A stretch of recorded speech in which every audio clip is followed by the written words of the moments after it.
जय हिंद दोस्तों, bye education channel में आपका बहुत बहुत स्वागत है। दोस्तों, हम रोज़ की तरह आज भी लेके उपस्थित हुए हैं जीके और जीएस की क्लास, जो इस चैनल पे आपको डेली शाम 7 बजे अपलोड हो जाती है। और इसमें हम 50 एमसीक्यू कवर करते हैं जो सभी एग्जाम के दृष्टिकोण से महत्वपूर्ण होते हैं।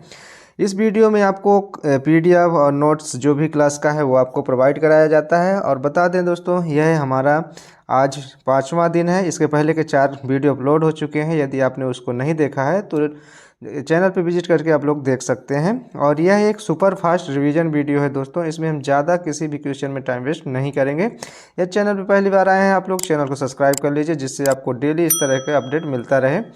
चलते हैं आज का, देखते हैं क्वेश्चन क्या कह रहा है। किसे रूपक के रूप में जाना जाता है? तो रूपक के रूप में किसे जाना जाता है? आपके ऑप्शन है ए चांदी, बी सोना, सी तांबा और डी लोहा। तो दोस्तों बता दें, रूपक के रूप में तांबा को जाना जाता है क्योंकि यह एक महत्वपूर्ण धातु है जिसका उपयोग मुख्य रूप से बिजली के तारों में किया जाता है। नेक्स्ट क्वेश्चन में चलते हैं। नदी के किनारे की जमीन को क्या कहते हैं? आपके ऑप्शन है तटीय, बी बहाव क्षेत्र, सी मैदान या डी रेगिस्तान। तो नदी के किनारे वाला क्षेत्र क्या कहलाता है? इसका सही जवाब हो जाएगा ऑप्शन ए, तटीय क्षेत्र कहलाता है। नेक्स्ट क्वेश्चन में चलते हैं।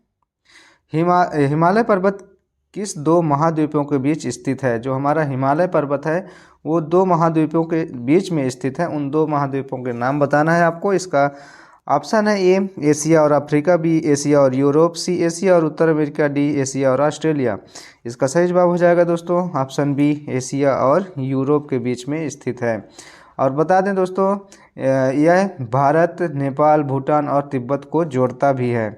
नेक्स्ट क्वेश्चन है दोस्तों, विश्व का सबसे बड़ा महासागर कौन सा है? आपके ऑप्शन है अटलांटिक महासागर, बी भारतीय महासागर, सी दक्षिणी महासागर और डी पैसिफिक महासागर। तो बता दें, इसका सही जवाब हो जाएगा ऑप्शन डी, पैसिफिक महासागर जो है विश्व का सबसे बड़ा महासागर है और जो कि 63 मिलियन वर्ग मील क्षेत्र में फैला हुआ है। कितने मिलियन? 63 मिलियन वर्ग मील क्षेत्र में फैला हुआ है।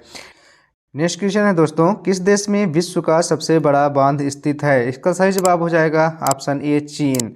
बता दें कि जो चीन में 3 गेज बांध है और वो जो इसका नाम क्या है, 3 गेज, और ये विश्व का सबसे बड़ा बांध के नाम से प्रसिद्ध है। नेक्स्ट क्वेश्चन में चलते हैं। राजनीतिक वैज्ञानिकों द्वारा राजनीति के विषय में कौन सा सिद्धांत सबसे प्रसिद्ध है? तो राजनीतिक क्षेत्र में जो राजनीतिक विषय में कौन सा सिद्धांत सबसे प्रसिद्ध है आपको बताना है। तो पावर सिद्धांत जो होता है वो सबसे प्रसिद्ध सिद्धांत माना जाता है, जो शक्ति और अधिकार की संरचना और वितरण पर आधारित होता है। इसका सही जवाब ऑप्शन बी हो जाएगा, पावर सिद्धांत। नेक्स्ट क्वेश्चन में चलते हैं। वह किस पदार्थ को प्राकृतिक रबर के रूप में जाना जाता है? बताना है किस पदार्थ को प्राकृतिक रबर के रूप में जाना जाता है। तो इसका सही जवाब चला जाएगा ऑप्शन बी की तरह, लैक्टेस को प्राकृतिक रबर कहा जाता है क्योंकि यह रबर के वृक्षों से निकलता है। तो इसका सही जवाब ऑप्शन बी, लैक्टेस हो जाएगा। नेक्स्ट क्वेश्चन में चलते हैं। बिजली का स्रोत कौन सा है? तो जल जो है बिजली का स्रोत है जो विद्युत उत्पादन में उपयोग होता है, विशेषकर जल विद्युत संयंत्रों में। ऑप्शन सी इसका सही जवाब जल हो जाएगा। नेक्स्ट क्वेश्चन है दोस्तों, वह कौन सा तत्व है जो पानी में घुलकर और उसे अम्लीय बना देता है? मतलब पानी में घुलता भी है और उसे अम्लीय बना देता है, किसे? पानी को। तो इसका सही जवाब ऑप्शन बी की तरफ चला जाएगा। सल्फर डाइऑक्साइड एक ऐसा तत्व है जो पानी में घुलता है और उसे अम्लीय बना देता है, जिससे अम्लीय वर्षा होती है। आप लोगों ने पढ़ा होगा अम्लीय वर्षा कैसे होती है, तो सल्फर डाइऑक्साइड के कारण ही होती है। नेक्स्ट क्वेश्चन है, भारत में ब्रह्मगिरी पर्वत कहाँ स्थित है? जो ब्रह्मगिरी पर्वत है वो कहाँ स्थित है आपको बताना है। तो ब्रह्मगिरी पर्वत कर्नाटक राज्य में स्थित है, जो पश्चिमी घाट का हिस्सा भी है। कर्नाटक राज्य इसका सही जवाब हो जाएगा option D, Karnataka. Next question है दोस्तों, किस सदी में औद्योगिक क्रांति शुरू की गई थी? आपके ऑप्शन है 16वीं, बी 17वीं, सी 18वीं सदी या डी 19वीं सदी। तो औद्योगिक क्रांति जो है दोस्तों बता दें 18वीं सदी में शुरू हुई थी और जिसमें ब्रिटेन से शुरू होकर पूरे विश्व में फैली। सबसे शुरुआत कहाँ से हुआ? ब्रिटेन से शुरुआत हुआ था। इसका सही जवाब ऑप्शन सी, 18वीं सदी हो जाएगा। नेक्स्ट क्वेश्चन में चलते हैं। वह क्या नाम है जिससे हम स्वच्छ जल प्राप्त करते हैं? तो स्वच्छ जल किससे हम प्राप्त करते हैं उसका नाम बताना है। तो इसका सही जवाब हो जाएगा शुद्धिकरण से हम क्या करते हैं? स्वच्छ जल प्राप्त करते हैं। ऑप्शन डी इसका सही जवाब हो जाएगा। नेक्स्ट क्वेश्चन है दोस्तों, वह कौन सा तत्व है जो प्लास्टिक बनाने में उपयोग किया जाता है? आपका ऑप्शन इस प्रकार है, ए एल्यूमिनियम, बी नायलॉन, सी लोहा और डी सोना। तो इसका सही जवाब हो जाएगा दोस्तों ऑप्शन बी, नायलॉन जो है एक सिंथेटिक पॉलीमर है जो प्लास्टिक के रूप में प्रयोग किया जाता है। नेक्स्ट क्वेश्चन में चलते हैं। वह कौन सा गैस है जो हरित गृह प्रभाव का कारण बनता है? आप सभी को पता भी होगा कौन सी है। इसका सही जवाब आपके ऑप्शन है ए carbon dioxide, B oxygen, C hydrogen और डी नाइट्रोजन। इसका सही जवाब हो जाएगा दोस्तों ऑप्शन ए कार्बन डाइऑक्साइड, जो हरित गृह में मुख्य भूमिका निभाता है, जो पृथ्वी के तापमान को बढ़ा देता है, जिससे ग्रीन हाउस प्रभाव जिसको हम कहते हैं वो बढ़ जाता है। नेक्स्ट क्वेश्चन में चलते हैं। हाइड्रोक्लोरिक अम्ल का रासायनिक सूत्र क्या होता है? आपके ऑप्शन है H2SO4, BHNO3, CHCl या DH2O। तो हाइड्रोक्लोरिक अम्ल का सूत्र बताना है आपको। इसका सही जवाब हो जाएगा option C, HCl। Next question में चलते हैं। भारत में पहली रेलगाड़ी कब चलाई गई थी या कब चली थी, इसको बताना है। आपके ऑप्शन इस प्रकार हैं 1853, बी 1865, सी 1875 और डी 1901 में। तो पहली रेलगाड़ी कब चली थी दोस्तों आपको बताना है। तो 1853 इसका सही जवाब हो जाएगा, जो थाने के बीच में चली थी, मुंबई और थाने के बीच में चली थी। ऑप्शन ए इसका सही जवाब हो जाएगा, मुंबई से थाने के बीच में चली थी। ये चीज़ आप लोग याद रखिएगा। चलते हैं अगले क्वेश्चन में। भारत में पहला परमाणु ऊर्जा संयंत्र कहाँ स्थापित किया गया? तो सबसे पहला परमाणु ऊर्जा संयंत्र तारापुर में स्थापित किया गया था। कहाँ? तारापुर में, भारत के तारापुर में स्थापित किया गया था। ऑप्शन सी इसका सही जवाब हो जाएगा। याद रखिएगा, सारे क्वेश्चन मोस्ट इंपॉर्टेंट है दोस्तों। वीडियो को लाइक करिए, अच्छा लग रहा है तो अपने दोस्तों में शेयर भी करिए। नेक्स्ट क्वेश्चन में चलते हैं। आधुनिक गणित का जनक किसे कहा जाता है? आधुनिक जो गणित हम लोग पढ़ते हैं उसका जनक किसे कहा जाता है? तो पाइथागोरस को आधुनिक गणित का जनक माना जाता है। खासकर त्रिकोणमिति के क्षेत्र में उनका विशेष योगदान बोला जाता है। तो पाइथागोरस इसका सही जवाब हो जाएगा ऑप्शन बी। नेक्स्ट क्वेश्चन में चलते हैं दोस्तों। जवाहरलाल नेहरू ने किस वर्ष में भारतीय राष्ट्रीय कांग्रेस का नेतृत्व किया था? तो जवाहरलाल नेहरू ने 1930 में, किसमें? 1930 में भारतीय राष्ट्रीय कांग्रेस का नेतृत्व किया, जब उन्होंने महात्मा गांधी के साथ आंदोलन शुरू किया था। कब? 1930 में। ठीक है, ये ऑप्शन इसका सही जवाब हो जाएगा दोस्तों। नेक्स्ट क्वेश्चन है दोस्तों। ब्रह्मा के शिष्य कौन थे? आपके ऑप्शन इस प्रकार हैं। Option A Shiva, B Vishnu, C Maya और डी राम। तो ब्रह्मा के विष्णु जो है दोस्तों, ऑप्शन बी इसका सही जवाब हो जाएगा। विष्णु को माना जाता है और विष्णु सृष्टि के पालनकर्ता के रूप में प्रतिष्ठित भी हैं, आप सभी जानते भी हैं। नेक्स्ट क्वेश्चन में चलते हैं। वह कौन सा पक्षी है जो अपनी लंबी यात्रा के लिए प्रसिद्ध है? सबसे ज़्यादा लंबी यात्रा के लिए कौन सा पक्षी जो है प्रसिद्ध है? तो स्वालो एक पक्षी है। कौन है? स्वालो नाम है उसका, जो अपनी लंबी यात्रा के लिए प्रसिद्ध है। यह पक्षी सर्दियों में गर्म क्षेत्रों की ओर प्रस्थान करता है। कहाँ करता है? जब सर्दी होता है, ठंडी के मौसम में गर्म क्षेत्रों की ओर क्या करता है? प्रस्थान करता है। इसका सही जवाब हो जाएगा दोस्तों option D, swallow. Next question में चलते हैं। भारत में सबसे लंबी नदी कौन है? तो सबसे लंबी नदी आप सभी को पता है, गंगा नदी जो है भारत के अंदर सबसे लंबी नदी है। जो कितनी, इसकी लंबाई कितनी है पूछा जाता है तो बताना है 2525 किलोमीटर। 2525 डबल 25 आपको याद रखना है, किलोमीटर इसकी लंबाई है। नेक्स्ट क्वेश्चन है दोस्तों। किस वैज्ञानिक ने न्यूटन के तीसरे नियम का प्रयोगात्मक रूप से सिद्ध किया? तो किसने किया? इसका सही जवाब आपको बताना है। तो भारतीय वैज्ञानिक जगदीश चंद्र बसु ने न्यूटन का तीसरा नियम प्रयोगात्मक रूप से सिद्ध किया, ऐसा कहा जाता है।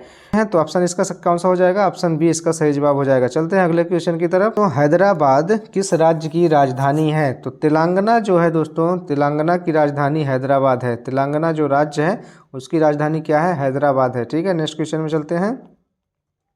भारतीय राष्ट्रीय कांग्रेस की स्थापना कब हुई? आपके ऑप्शन इस प्रकार हैं 1885, 1900, बी 88, 1857 और डी 1910 में। तो भारतीय राष्ट्रीय कांग्रेस की स्थापना कब मानी जाती है? 1885 में मानी जाती है, जिसे औपनिवेशिक भारत में ब्रिटिश शासन के खिलाफ आवाज़ उठाने के लिए स्थापित की गई थी। मतलब जो अंग्रेज थे उनके खिलाफ आवाज़ उठाने के लिए इस भारतीय राष्ट्रीय कांग्रेस की स्थापना की गई थी।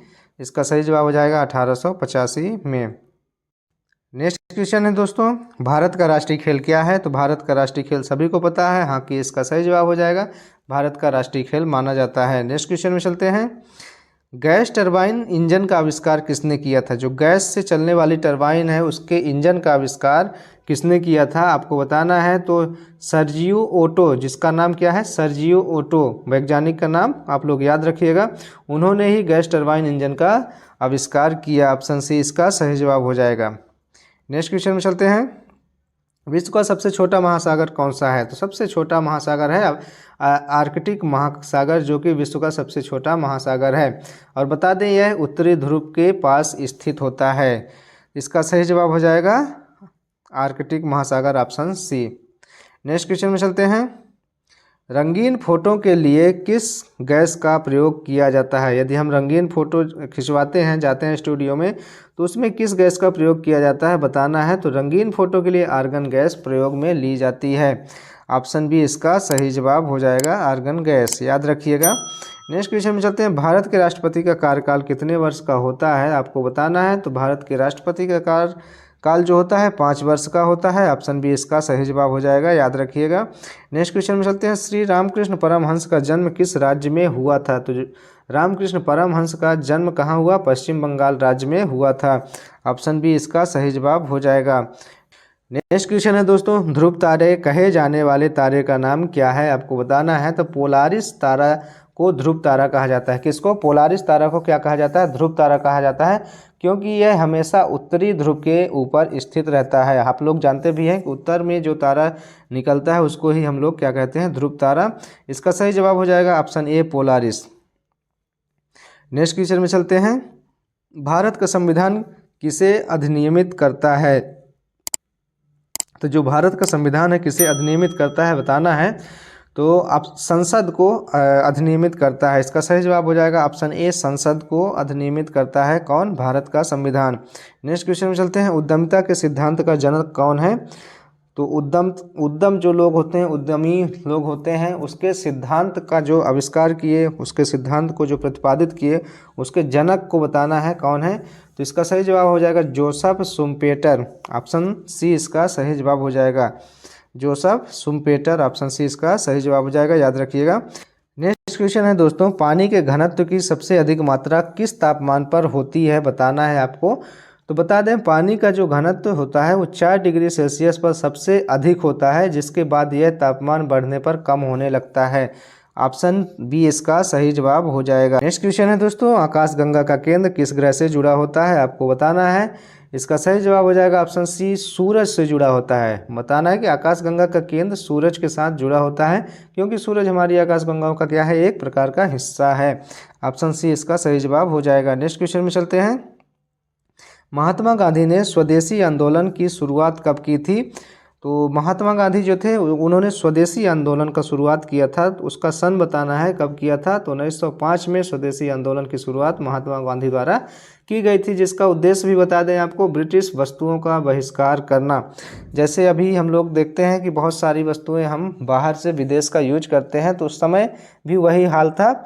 लेकिन महात्मा गांधी ने आंदोलन एक शुरू किया जिसका नाम स्वदेशी आंदोलन था। उसमें विदेशी वस्तुओं को त्याग करने की बात कही जाती थी। तो ये आंदोलन 1905 में शुरू किया गया था। नेक्स्ट क्वेश्चन में चलते हैं। फूलों का रंग किससे निर्धारित होता है? दोस्तों जो फूल का रंग होता है वो एंथोसाइनिन नामक जो पिगमेंट होता है उससे निर्धारित होता है। ऑप्शन बी इसका सही जवाब हो जाएगा। नेक्स्ट क्वेश्चन में चलते हैं दोस्तों। कंप्यूटर की सीपीयू का पूरा नाम क्या होता है? तो जो सीपीयू लगा रहता है उसको फुल फॉर्म में क्या कहते हैं? तो option B central processing unit इसका सही जवाब हो जाएगा। Central processing unit, option B इसका सही जवाब हो जाएगा। और ये क्या होता है? मस्तिष्क होता है। कंप्यूटर का क्या होता है? मस्तिष्क होता है। ये भी क्वेश्चन में पूछ सकता है कि कंप्यूटर का मस्तिष्क क्या होता है? तो सीपीयू जो है कंप्यूटर का मस्तिष्क होता है। नेक्स्ट क्वेश्चन है दोस्तों। मालवाहन रेलगाड़ी का सबसे पुराना मॉडल क्या है? तो इसका सही जवाब हो जाएगा ऑप्शन बी, मालगाड़ी जो है सबसे पुराना मॉडल होता है मालवाहन का। नेक्स्ट क्वेश्चन में चलते हैं। भारत में कर्मचारी चयन आयोग, जिसको हम एसएससी बोलते हैं, की स्थापना कब हुई थी? आपको बताना है। ऑप्शन है 1950, बी 1951, सी 1975 और डी 1997। इसका सही जवाब आपको बताना है। तो ऑप्शन सी इसका सही जवाब हो जाएगा। 1975 में एसएससी की स्थापना हुई थी, जो भारत सरकार द्वारा की गई थी। नेक्स्ट क्वेश्चन है दोस्तों। वह कौन सा ग्रह है जिसे लाल ग्रह के नाम से जाना जाता है? आपका सही जवाब हो जाएगा ऑप्शन बी, मंगल ग्रह को लाल ग्रह के नाम से जाना जाता है। क्यों जाना जाता है? क्योंकि इसकी सतह पर लोहे का ऑक्साइड मौजूद होता है, जिसके कारण यह लाल दिखाई देता है। नेक्स्ट क्वेश्चन में चलते हैं। किस प्रकार की ऊर्जा पानी के बहाव में निहित होती है? जब पानी बहता है तो उसमें किस प्रकार की ऊर्जा होती है? तो पानी के बहाव में बता दें दोस्तों, गतिज ऊर्जा निहित होती है जो पानी की गति के कारण उत्पन्न होती है। ऑप्शन बी इसका सही जवाब हो जाएगा, गतिज ऊर्जा। नेक्स्ट क्वेश्चन में चलते हैं। विश्व में सबसे अधिक बोली जाने वाली भाषा कौन सी है? तो सबसे ज़्यादा विश्व में बोली जाने वाली भाषा आपको बताना है। इसका सही जवाब हो जाएगी मंदारिन चीनी। जो मंदारिन चीनी भाषा है वो विश्व में सबसे ज़्यादा बोली जाती है। ऑप्शन सी इसका सही जवाब हो जाएगा। नेक्स्ट क्वेश्चन में चलते हैं। पृथ्वी का सबसे बड़ा महाद्वीप कौन सा है? तो पृथ्वी का सबसे बड़ा महाद्वीप बता दें आपका ऑप्शन बी सही हो जाएगा। एशिया महाद्वीप सबसे बड़ा महाद्वीप है जो क्षेत्रफल और जनसंख्या दोनों में सबसे बड़ा माना गया है। ऑप्शन बी एशिया इसका सही जवाब हो जाएगा। नेक्स्ट क्वेश्चन में चलते हैं। भारत का पहला उपग्रह कौन था? तो आर्यभट्ट क्या है? भारत का पहला उपग्रह था जो 1975 में लॉन्च किया गया था। ऑप्शन सी इसका सही जवाब हो जाएगा। कब लॉन्च किया गया था ये भी याद रखिएगा, 1975 में इसको लॉन्च किया गया था। नेक्स्ट क्वेश्चन में चलते हैं। भारत में गांधी जी की समाधि कहाँ स्थित है? तो गांधी जी की समाधि जो है राजघाट दिल्ली में स्थित है। राजघाट स्थान का नाम है जो कि दिल्ली में है, जो दिल्ली में स्थित है। ठीक है ना, याद रखिएगा। इसका सही जवाब हो जाएगा option A Delhi. Next question में चलते हैं। सर्वप्रथम वेल्डिंग की प्रक्रिया का प्रयोग किसके द्वारा किया गया था या उपयोग कहाँ हुआ था बताना है। तो जो वेल्डिंग हम लोग कराते हैं तो सर्वप्रथम कहाँ हुआ था, किस क्षेत्र में? तो इसका सही जवाब हो जाएगा ऑप्शन बी सैन्य क्षेत्र में वेल्डिंग का उपयोग सबसे प्रथम किया गया था, खासकर धातु जोड़ने के लिए, क्योंकि वहाँ हथियार का बनाया जाता है ना, इसलिए वहाँ सबसे ज़्यादा प्रयोग किया जाता था वेल्डिंग का, और सबसे प्रथम प्रयोग भी वहीं किया गया। ऑप्शन बी इसका सही जवाब हो जाएगा। नेक्स्ट क्वेश्चन में चलते हैं। भारत में पहली महिला प्रधानमंत्री कौन थी? तो भारत की सबसे पहली महिला प्रधानमंत्री पूछ रहा है। इसका सही जवाब हो जाएगा इंदिरा गांधी जो हैं भारत की सबसे पहली प्रधानमंत्री बनी थी। ऑप्शन ए इसका सही जवाब हो जाएगा। अब चलते हैं आज के वीडियो का लास्ट क्वेश्चन देखते हैं। संभल किस राज्य का प्रसिद्ध स्थान है? तो जो संभल है वो किस राज्य का प्रसिद्ध स्थान माना गया है? तो उत्तर प्रदेश राज्य का ये एक प्रसिद्ध स्थान है जो सांस्कृतिक और ऐतिहासिक दृष्टि से सबसे ज़्यादा महत्वपूर्ण माना जाता है। इसका सही जवाब ऑप्शन ए हो जाएगा, उत्तर प्रदेश। तो दोस्तों ये थे आज के टॉप 50 क्वेश्चन जो कि जीएस और जीके से लिए गए थे। आपको ये वीडियो कैसा लगा आप लोग कमेंट बॉक्स में ज़रूर कमेंट करें, और ये चैनल पे पहली बार आए हैं चैनल को सब्सक्राइब करें। मिलते हैं नेक्स्ट वीडियो को लेकर कल शाम को 7 बजे। तब तक के लिए आज्ञा दीजिए। जय हिंद, जय भारत और अपना ख्याल रखिएगा।